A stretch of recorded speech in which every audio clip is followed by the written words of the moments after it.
নমস্কার, শুভ সন্ধ্যা। শাশ্বতী সিনহা টক্সে আপনাদের সবাইকে স্বাগত। আপনারা শুনছেন অভিজ্ঞান গাঙ্গুলির একদা আর্যাবর্তের প্রথম অধ্যায় ইতি বিষ্ণুপ্রিয়া। ইতি বিষ্ণুপ্রিয়ার শেষ অংশটুকু আজকে। গল্প ভালো লাগলে কমেন্ট করে অবশ্যই জানাবেন। শুরু করি। আর্য, অসময়ে আপনাকে বিরক্ত করার জন্যে ক্ষমা প্রার্থী। নিজের কক্ষে বিশ্রাম নিচ্ছিলেন অমাত্য রাক্ষস। বাইরে থেকে সৈনিকের গলার স্বর পেয়ে তিনি উঠে বসতে বসতে বললেন, ভেতরে এসো সৈনিক, বলো কি সংবাদ এনেছ। এক সৈনিক কক্ষে প্রবেশ করে প্রধান আমাত্যকে অভিবাদন জানিয়ে একটি পত্র বাড়িয়ে দিল তার দিকে। সূত্রটি হাতে নিয়ে পড়লেন কাত্যায়ন। তার মুখে কোনো অভিব্যক্তি ফুটল না, কিন্তু তার মনের ভেতর সেই মুহূর্তে ঝড় উঠল। ভেতরে ভেতরে প্রচণ্ড উত্তেজিত হয়ে উঠলেন তিনি। কারণ পত্রে প্রেরক বা কাকে পত্র লেখা হয়েছে ইত্যাদি কোনো নাম না থাকলেও তার বুঝতে অসুবিধা হচ্ছে না যে এটা শত্রুপক্ষের চিঠি। আপাত দৃষ্টিতে এই অতি সাধারণ একটি পত্র তার অভিজ্ঞ চোখকে ফাঁকি দিতে পারবে না, কারণ তিনি বেশ কিছু পরিচিত শব্দ সমষ্টির ব্যবহার এখানে দেখতে পাচ্ছেন, যা গত কয়েক বছরে তিনি বহুবার দেখেছেন চাণক্য বা চন্দ্রগুপ্ত বিষয়ক পত্রে।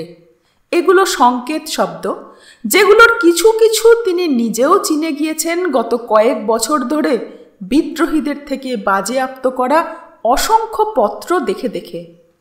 অমাত্য রাক্ষস প্রশ্ন করলেন, এই পত্র কোনো ব্যক্তির থেকে বাজেয়াপ্ত হয়েছে নাকি পক্ষীর থেকে? পক্ষী। অতএব পত্রের মাধ্যমে কাউকে ধরা সম্ভব নয় ঠিকই, কিন্তু এটা যে আসলে চাণক্যর মৃত্যু সংবাদের সত্যতা যাচাই করতে লেখা হয়েছে তা তিনি নিশ্চিত। এই তার সুবর্ণ সুযোগ। এরকম একটা সুযোগের অপেক্ষাতেই তো তিনি এতদিন ফাঁদ পেতে বসেছিলেন। পত্র সৈনিকের হাতে ফিরিয়ে দিয়ে তিনি নির্দেশের সুরে বললেন, পক্ষীটি জীবিত আছে? হ্যাঁ প্রভু, আজ প্রভাতেই সৈনিকরা পক্ষীর দানা ছড়িয়ে জাল পেতে বসেছিল। হঠাৎ তারা লক্ষ্য করে অনেকগুলো পক্ষীর মধ্যে একটি এসে বসেছে, যার গলায় সুতো দিয়ে পত্র বাঁধা রয়েছে। সেই দেখেই পক্ষীটাকে জালে বন্দি করে তারা। সাধু, ওই পক্ষীর যেন কোনো ক্ষতি না হয়, এই পত্র ঠিক যেমন ছিল সেভাবেই পক্ষীর গলায় বেঁধে ওটাকে ছেড়ে দাও। কিন্তু লক্ষ্য করো সেটা কোন দিকে উড়ে যায়। আমার নির্দেশ বুঝতে পারছো সৈনিক? হ্যাঁ মহামাত্য। বেশ, এরপর শুরু হবে আসল কাজ। পক্ষী যে অভিমুখে উড়ে যাবে, আগামী কয়েক সপ্তাহ সেই দিক থেকে উড়ে আসা প্রতিটা পক্ষীকে আটক করতে হবে ফাঁদ ফেলে। মনে থাকে যেন ওই দিশা থেকে উড়ে আসা একটাও পত্রবাহক পক্ষী যেন আমাদের দৃষ্টি এড়িয়ে যেতে না পারে। এই পত্রের উত্তরপত্রটা আমার চাই। ঘোষণা করে দাও যে এই পত্রের উত্তরপত্রটা আমায় এনে দিতে পারলে আমি সেই সৈনিকদের পুরস্কার দেব। যতদিন না এই উত্তরপত্র পাওয়া যাচ্ছে ততদিন আমার এই নির্দেশ কার্যকর থাকবে। যে কোনো মূল্যে আমার ওই পত্রটা চাই। যথা আজ্ঞা আর্য, আপনি নিশ্চিন্ত থাকুন, আমার সৈনিকদের দৃষ্টি এড়িয়ে কোনো পত্রবাহক পক্ষী ফিরবে না। সৈনিক বিদায় নিয়ে চলে যেতে অমাত্য রাক্ষস কক্ষের মধ্যে উত্তেজিত ভঙ্গিতে পায়চারি করতে শুরু করলেন। ইতিমধ্যে তিনি সন্দেহ করছেন যে গোদাবরী তটে নিহত ব্যক্তি চাণক্য নন। অতএব এই পত্রের উত্তরের সূত্রে হয়তো তিনি চাণক্যের বর্তমান অবস্থান জানতে পারবেন। এটার উপরেই নির্ভর করছে তার পরবর্তী পদক্ষেপ। প্রথমে 2টো টোকা, কিছুটা পরে আরও 2 বার টোকা। দরজায় এই বিশেষ ভঙ্গিতে টোকা দেওয়ার সাংকেতিক শব্দটা শুনে উঠে গিয়ে দরজা খুলে দিলেন বিষ্ণুগুপ্ত চাণক্য। তার কুটিরে প্রবেশ করলেন এক খণ্ড করে বস্ত্রে আপাদমস্তক ঢাকা 2 জন ব্যক্তি। তবুও 2 শিষ্যকে চিনতে অসুবিধা হলো না তার। চন্দ্রগুপ্ত ও জীবসিদ্ধি চাণক্যর পা ছুঁয়ে প্রণাম করল। চাণক্য তাদের মাথায় হাত রেখে আশীর্বাদ করলেন। যাকে মগধের সেনা গোটা দেশে সন্ধান করে চলেছে এবং যার মৃত্যু হয়েছে বলেই সবাই বিশ্বাস করে, সেই বিষ্ণুগুপ্ত চাণক্য এই মুহূর্তে আত্মগোপন করে আছেন এক গোপন স্থানে। প্রায় 1 বছর হতে চলল তিনি এভাবেই থেকেছেন। তার সন্ধান শুধুমাত্র তার 6 শিষ্য ব্যতীত কেউ জানে না। চন্দ্রগুপ্ত তারই নির্দেশে বার কয়েক মগধে আক্রমণের চেষ্টা করেছে, যাতে সবার মনেই এই ধারণা হয় যে গুরুর মৃত্যুতে দিশাহারা হয়ে চন্দ্রগুপ্ত এই কাজ করেছে। চন্দ্রগুপ্তর সেনাবাহিনীকে ছত্রভঙ্গ করে দেওয়া হয়েছে বটে, কিন্তু সৈনিকরা ঠিকই রয়ে গিয়েছে। নাগরিকের বেশে তারা অপেক্ষা করছে চন্দ্রগুপ্তর পরবর্তী নির্দেশের। তলে তলে তার বাহিনীতে আরও সেনা নিযুক্ত করা হয়েছে গত 11 মাসে, অতি গোপনে। এই সময়ে সবচেয়ে সক্রিয় থেকেছে জীবসিদ্ধির নেতৃত্বে চন্দ্রগুপ্তর গুপ্তচর বাহিনী। আর চাণক্যর সঙ্গে যোগাযোগ রেখেছে শুধুমাত্র 2 জন, চন্দ্রগুপ্ত ও জীবসিদ্ধি। কি সংবাদ জীবসিদ্ধি? প্রশ্ন করলেন চাণক্য।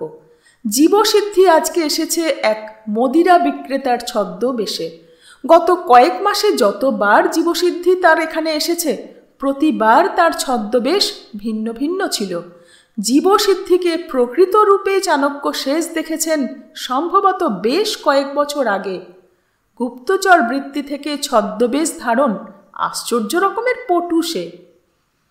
গুরুদেবের প্রশ্নের উত্তরে জীবসিদ্ধি বলল, অমাত্য রাক্ষস এখনও আপনার সন্ধানে একই রকমের তৎপর। তার বাহিনীর মধ্যে অবশ্য অসন্তোষ আছে, কারণ অধিকাংশ সৈনিক বিশ্বাস করে যে চাণক্য মৃত। মহামাত্য অকারণেই তাদেরকে দিয়ে মৃত ব্যক্তির সন্ধান করাচ্ছেন, কিন্তু সে কথা অবশ্যই রাক্ষসের সম্মুখে বলার সাহস কারণেই। চাণক্য ঠোঁটের এক কোণে হাসি ফুটিয়ে বললেন, সৈনিকদের মনে সন্দেহ আর অসন্তোষ জাগাই স্বাভাবিক। অমাত্য রাক্ষস বেশি দিন আর তবে এভাবে চালাতে পারবেন না। তাকে খুব শীঘ্রই সেনা ফিরিয়ে নিতে হবে রাজধানীতে। চন্দ্রগুপ্ত বলল, আর একটা সংবাদ আছে আচার্য। চন্দ্রগুপ্ত জীবসিদ্ধিকে ইঙ্গিত করতে জীবসিদ্ধি একটা ভাঁজ করা ভুজপত্র এগিয়ে দিল চাণক্যর দিকে।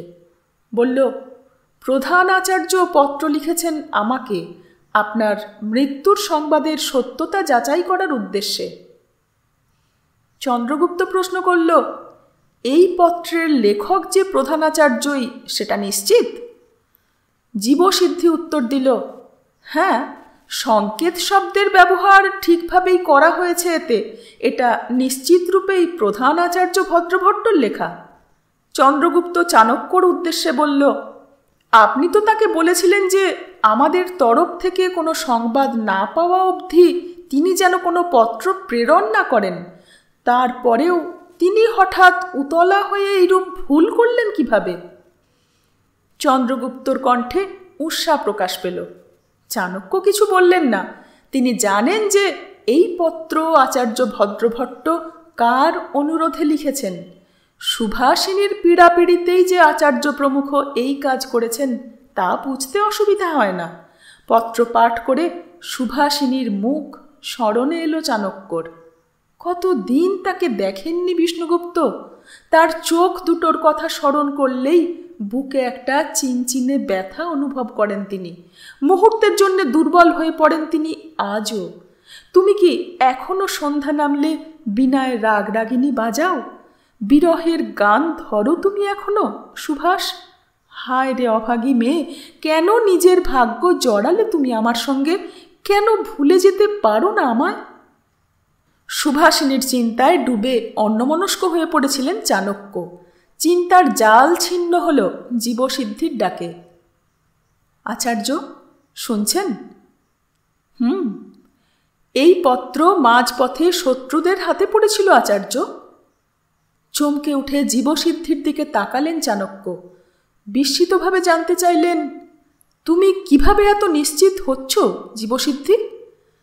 জীবসিদ্ধি মৃদু হেসে বলল, আমি নিশ্চিত আচার্য, আমরা কিছু বিশেষ কৌশল অবলম্বন করি, যার ফলে আমাদের পত্র মাঝপথে অন্য কোনো ব্যক্তি পাঠ করলে তার চিহ্ন পত্রে থেকে যায়। তাছাড়া এই দেখুন, এর মধ্যেই এই পত্র এসেছে। একটা ছোট্ট তামার মাদুলি চাণক্যর দিকে বাড়িয়ে দিল জীবসিদ্ধি। এই ধরনের ফাঁপা মাদুলির মধ্যে গুপ্ত পত্র ভরে মাদুলির মুখ মোম দিয়ে আটকে দেওয়া হয়। এরপর এই মাদুলি বিশেষভাবে প্রশিক্ষিত পত্রবাহক পক্ষীর গলায় বা পায়ে বেঁধে উড়িয়ে দেওয়া হয়। একদিক খোলা মাদুলিটা চোখের সামনে তুলে ধরে পরীক্ষা করতেই চাণক্য বুঝতে পারলেন জীবসিদ্ধি কি ইঙ্গিত করতে চাইছে। মাদুলির মুখে লেগে থাকে মোমের প্রলেপের অবশিষ্ট। ভালোভাবে পর্যবেক্ষণ করলেই দেখা যায় যে দুই ধরনের মোমের দাগ রয়েছে, অর্থাৎ একবার মোম ভেঙে পুনরায় সেটা মোম ফেলে আটকানো হয়েছে। চাণক্য বললেন, ঠিকই বলেছ হে জীবসিদ্ধি, এই পত্র নিশ্চিতভাবেই অমাত্য রাক্ষসের হাতে পড়েছিল। চন্দ্রগুপ্ত প্রশ্ন করল, আপনি এত নিশ্চিত কিভাবে হচ্ছেন যে রাক্ষসের হাতেই এই পত্র পড়েছিল? হতে পারে মগধের অন্য কোনো সৈনিক এটা পাঠ করেছে। চাণক্য উত্তর দিলেন, কারণ অন্য কেউ হলে এই পত্র আবার যথাযথভাবে মাদুলির মধ্যে ভরে পক্ষীর গলায় বেঁধে উড়িয়ে দিত না।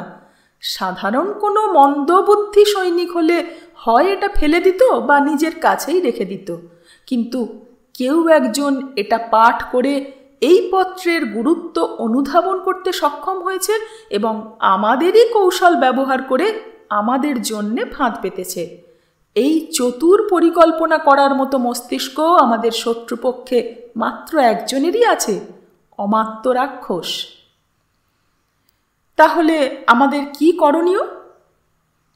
চন্দ্রগুপ্তর প্রশ্নে জীবসিদ্ধি উত্তর দিল, এ তো খুব সহজ ভ্রাতা, এই সুবর্ণ সুযোগ আমরা সদ্ব্যবহার করব। পত্রের উত্তরে জানানো হবে যে আচার্যর মৃত্যুর সংবাদ সত্য। আমি নিশ্চিত আগামী কয়েকদিন ধরে এ পথ থেকে উড়ে যাওয়া প্রতিটি পক্ষীকে জাল ফেলে ধরা হবে মগধে।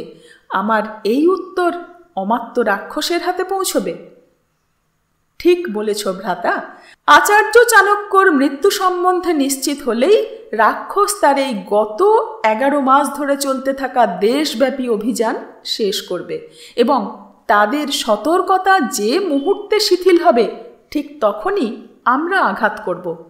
আচার্যর সঙ্গে আলোচনা করে এখনই এই পত্রের উত্তর লিখে ফেল ভ্রাতা জীবসিদ্ধি। আপনার কি অভিমত আচার্য? বিষ্ণুগুপ্ত উত্তর দিচ্ছেন না দেখে অবাক হলো তার দুই শিষ্য। আচার্যর মুখ দেখে মনে হলো তিনি কিছু ভাবছেন। চন্দ্রগুপ্ত আবার প্রশ্ন করল, আচার্য কি ভাবছেন আচার্য? চাণক্য খুব ধীরে উত্তর দিলেন, জীবসিদ্ধির থেকে আমার মৃত্যু সংবাদ পেলে আচার্য ভদ্রভট্টও কিন্তু বিশ্বাস করবেন যে আমি মৃত।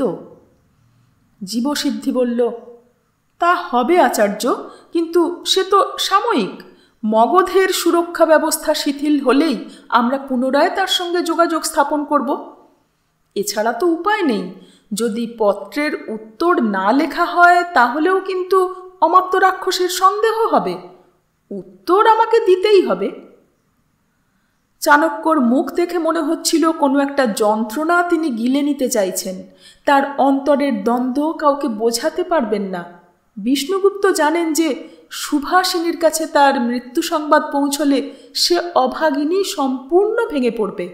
কিন্তু এই মিথ্যাপত্র না লিখলে যে তাদের অভিযান কোনোদিন সফল হবে না।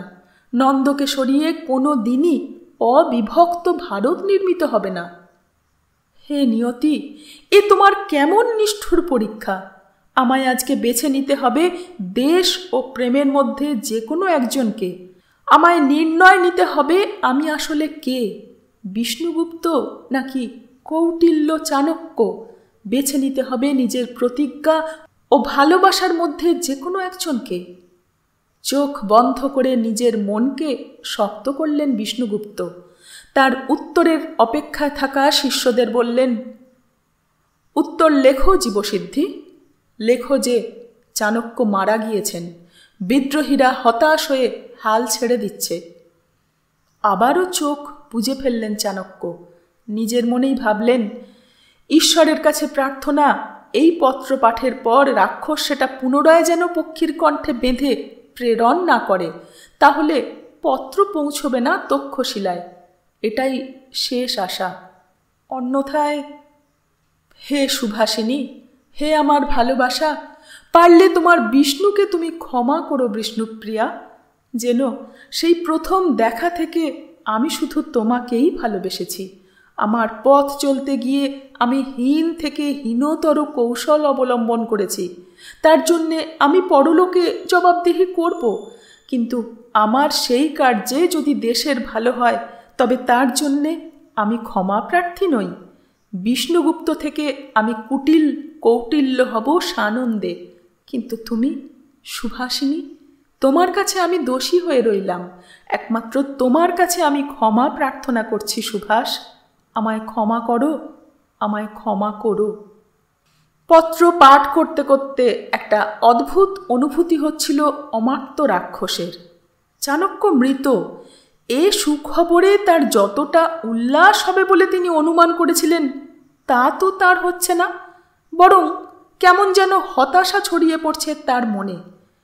তিনি মনের কোণে কি তবে আশা করেছিলেন যে তার সহপাঠী এই ব্রাহ্মণ নিশ্চয়ই জীবিত থাকবেন?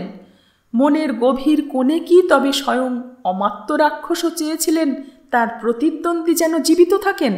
তিনি কখনোই চাননি সব কিছু এভাবে শেষ হয়ে যাক। তবে যতদিন না চাণক্যের ছিন্ন মস্তকটি আসছে ততদিন তিনি সম্পূর্ণ নিশ্চিত হতে পারছেন না। কিন্তু সেনা আর বেশি দিন এভাবে ছড়িয়ে রাখাও সম্ভব না। এইবার তাদের ফিরিয়ে আনতে হবে রাজধানীতে। হতাশ ভঙ্গিতে পত্র ভাঁজ করে রাখলেন তিনি। সামনে অপেক্ষায় থাকা সেনা প্রধান সপ্রশ্ন দৃষ্টিতে তার দিকে চাইল, অর্থাৎ সে পরবর্তী নির্দেশ চাইছে প্রধান আমাত্যর থেকে। নির্লিপ্ত কণ্ঠে তিনি উত্তর দিলেন, সেনাদের ফিরে আসার আদেশ জারি করো। যথা আজ্ঞা আর্য। সেনাপ্রধান চলে যাচ্ছিল। তাকে পিছু ডাকলেন অমাত্য। আর শোনো। বলুন আর্য। তার হাতে পত্রটা দিয়ে অমাত্য বললেন, এই পত্র পুনরায় পক্ষীর কণ্ঠে বেঁধে আকাশে উড়িয়ে দাও। আমি চাই এই পত্র তার গন্তব্যে পৌঁছক। পত্র হাতে বিস্মিত দৃষ্টিতে অমাত্যর দিকে চেয়ে রইল সেনাপ্রধান। এই আদেশের মর্ম সে বুঝতে পারছে না, কিন্তু অমাত্য রাক্ষসের আদেশকে প্রশ্ন করার সাহস তার নেই। অতএব সে পুনরায় অভিবাদন জানিয়ে বেরিয়ে গেল। খোলা জানলার সামনে এসে দাঁড়ালেন মগধের মহামাত্য। তার হৃদয় শত্রুর মৃত্যুতে ভারাক্রান্ত। এই অনুভূতির কোনো ব্যাখ্যা তার কাছে নেই। আকাশের দিকে তাকিয়ে একটা দীর্ঘশ্বাস বেরিয়ে এলো তার মুখ থেকে। তিনি অনুমান করতে পারেন যে উত্তর পশ্চিম থেকে উড়ে আসা পক্ষীর গলায় থাকা পত্রের প্রেরক কে হতে পারেন। তিনি তারও আচার্য, গুরু ছিলেন এক সময়ে। চাণক্যর মৃত্যু সংবাদ জানার অধিকার তার আছে এবং তা থেকে অমাত্য তাকে বঞ্চিত করতে চান না। এতগুলো বছর অতিক্রম করেও কোথাও গিয়ে কাত্যায়ন রাক্ষস হয়ে উঠতে পারেননি। প্রণাম প্রধানাচার্য।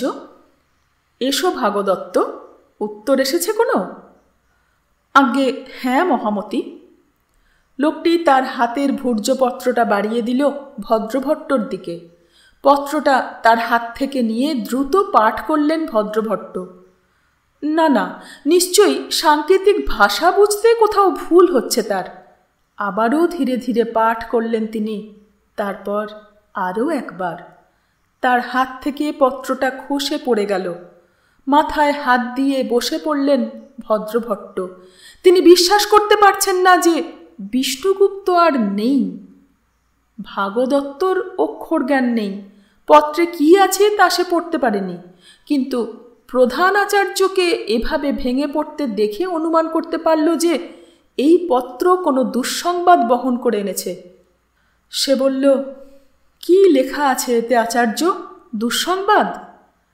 কিছুটা স্বগতোক্তির ভঙ্গিতেই ভদ্রভট্ট বললেন, সব শেষ।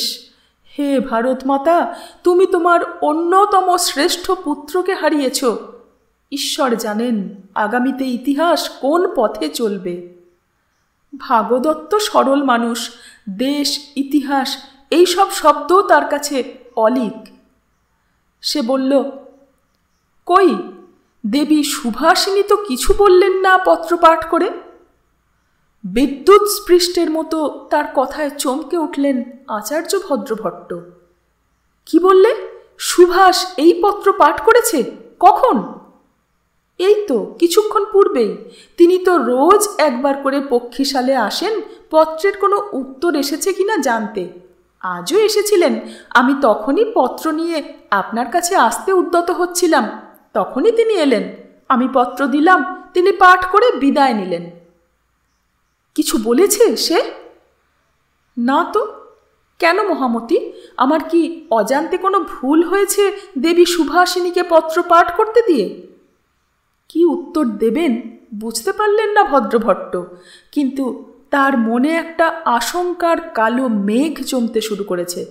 এখনই তাকে যেতে হবে সুভাষিনীর কাছে। দ্রুত উঠতে গিয়ে তার সম্মুখে রাখা চারপায়া উল্টে গেল। সব কাগজ নথি ছড়িয়ে পড়ল মেঝেতে। কালি দোয়াত উল্টে কাগজে মাখামাখি হয়ে গেল। সেদিকে বিন্দুমাত্র ভ্রুক্ষেপ না করেই আচার্য ভদ্রভট্ট ছুটলেন তার কুটিরের দিকে। মনে মনে বারবার তিনি বলছিলেন, যেন এতক্ষণে অনেক দেরি হয়ে না যায়। সুভাষিনী, প্রিয় ভগিনী আমার, দয়া করে কোনো অঘটন ঘটিয়ে ফেলো না। হে ঈশ্বর, রক্ষা করো। সুভাষিনী, সুভাষ, তার কাছে পৌঁছতেই হবে, এক্ষুনি যেতে হবে তার কাছে।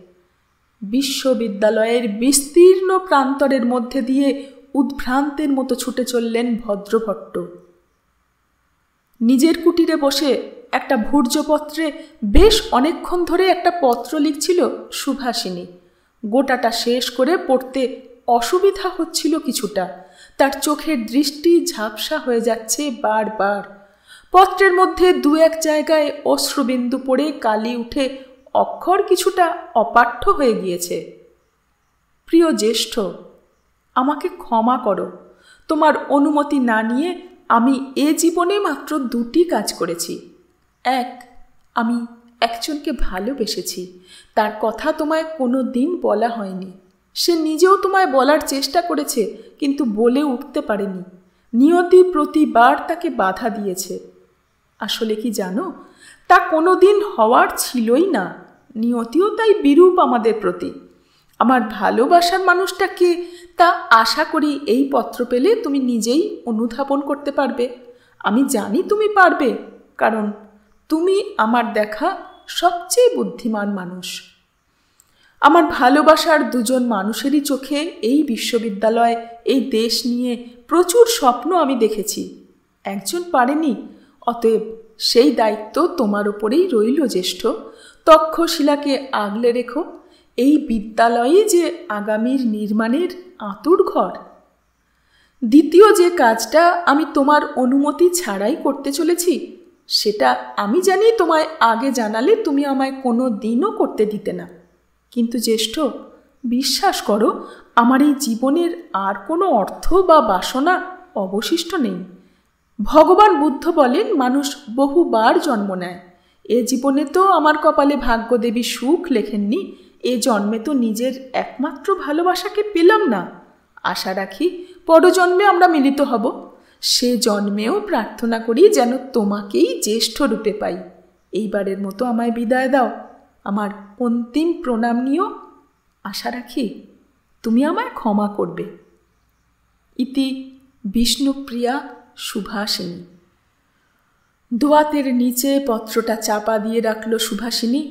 পাশেই তৈরি করে রাখা বিষের পানপাত্রটা হাতে তুলে নিল।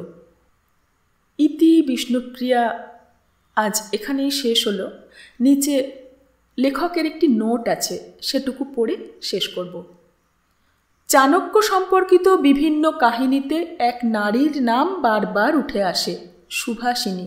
কিন্তু কি তার প্রকৃত পরিচয়, অথবা সে আদৌ বাস্তব চরিত্র নাকি কাল্পনিক, তা জানা নেই।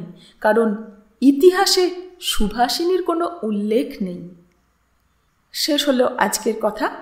ফিরে আসছি পরবর্তী অধ্যায় নিয়ে। সঙ্গে থাকবেন, শুনতে থাকবেন। ধন্যবাদ।